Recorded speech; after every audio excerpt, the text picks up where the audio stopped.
जय श्री श्याम। उम्मीद करता हूँ आप और आपके परिवार में सब कुशल मंगल होंगे। बाबा श्याम की कृपा आपके ऊपर हमेशा के लिए बने रहे। श्याम भक्तों, जो श्याम नाम का जाप करता है तो उसके जीवन में मंगल ही मंगल होता है। उसे कहीं इधर उधर भटकने की ज़रूरत नहीं पड़ती है।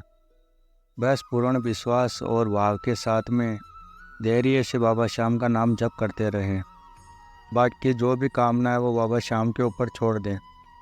दुनिया का मात्र एक दरबार है जिसके ऊपर लिखा है हारे का सहारा। खाटू नरेश अपने भक्तों का कल्याण ही करते हैं। नाम जप के बारे में हर एक व्यक्ति नहीं बता सकता। जिसने अनुभव किया है नाम जप करके वही बता सकता है, या फिर नाम जप करके खुद के साथ में चमत्कार हुआ है वही व्यक्ति जान सकता है बाबा श्याम की महिमा के बारे में, उनके नाम जप की शक्ति के बारे में। क्योंकि नाम जप एक पारस पत्थर है। आप नाम जप करते हो तो जो भी आपकी कामना है वो बाबा श्याम स्वतः ही पूरी करता है। तो जो भी आपकी परेशानियां हैं उसको बाबा श्याम समाप्त कर देता है और उस घर के अंदर एक आनंद की अनुभूति कराता है हमारा बाबा श्याम। श्याम भक्तों, बाबा श्याम अनेकों चमत्कार करता है। ऐसे ही एक सत्य कहानी चमत्कार की आपके पास में लेके हाजिर हुआ हूँ, तो इस श्याम महिमा को पूरा अवश्य देखिएगा। यह कहानी ग्रेटर नोएडा में रहने वाले सुमन जी की है। इस सत्य कहानी को जानकर आप भी नाम जप के दीवाने हो जाओगे। आज के ज़माने में सब जानते हैं कि कलयुग एक नाम अदारा है। कलयुग के अंदर जितना बाबा श्याम का नाम जप करेंगे तो उतने ही हमारे प्रारब्धों के अंदर पाप कर्म है वो समाप्त होके और एक हमको खुशियों की प्राप्ति होगी और बाबा श्याम की प्राप्ति होगी।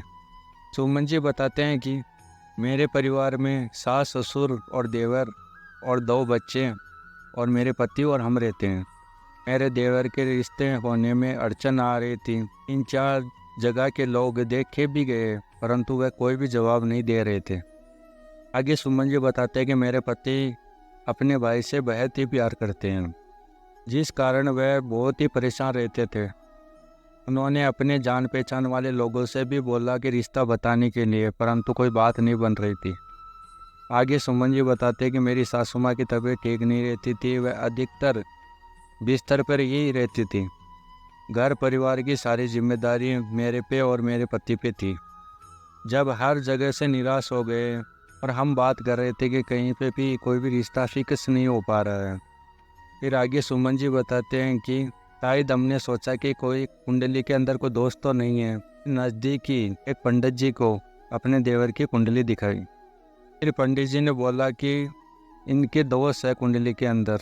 जो उपाय बताए थे वो भी करवा दिए, परंतु उसके बाद में भी बात नहीं बन पा रही थी।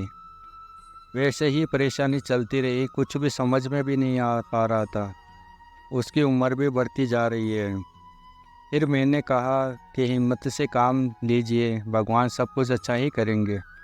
आगे सुमन जी बताते हैं कि एक दिन मेरी पड़ोसन सुमिता ने अपने घर पे बुलाया। आगे सुमन जी बताते हैं कि वह जागरण करवा रही थी, इसलिए हम लोगों को बुलाया था। फिर मेरे पति को छोड़ के पूरे घर वाले उनके घर पे गए।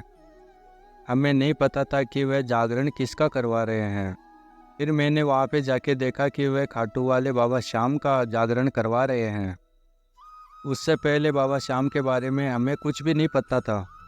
हम इतना ही जानते थे कि खाटू के अंदर बाबा श्याम का मंदिर है। फिर हमने जागरण सुना और उनकी महिमा सुनी, तब मेरी भी पूजा करने की इच्छा हुई उनकी। आगे सुमन जी बताते कि दूसरे दिन मैं अपनी पड़ोसन के घर पे वापस गई। बाबा श्याम के बारे में पूछा कि उनकी पूजा कैसे करते हैं, क्या करने से बाबा श्याम प्रसन्न होते हैं। तब उन्होंने बाबा श्याम की पूजा के साथ में नाम जप करने को बोला और बताया कि पूजा के साथ साथ में नाम जप भी जरूर करें। यह हारे का सहारा जरूर आपका साथ देगा। आगे सुमन जी बताते हैं कि मेरी सहेली ने बाबा श्याम के बारे में पूरी महिमा बताई। उन्होंने बताया कि जो बाबा श्याम का नाम जप करता है उनके ऊपर सदैव कृपा बनी रहती है बाबा श्याम की, और भक्तों के जीवन की सभी समस्या समाप्त हो जाएगी। फिर आगे सुमन जी बताते हैं कि मेरी सहेली के कहने अनुसार हम लोग सभी घर वाले बाबा श्याम की पूजा करने लगे, उनका नाम जप करने लगे। हमारा नाम जप निरंतर चल रहा था। एक ही महीने में बाबा श्याम के हमको दर्शन भी हुए सपने में।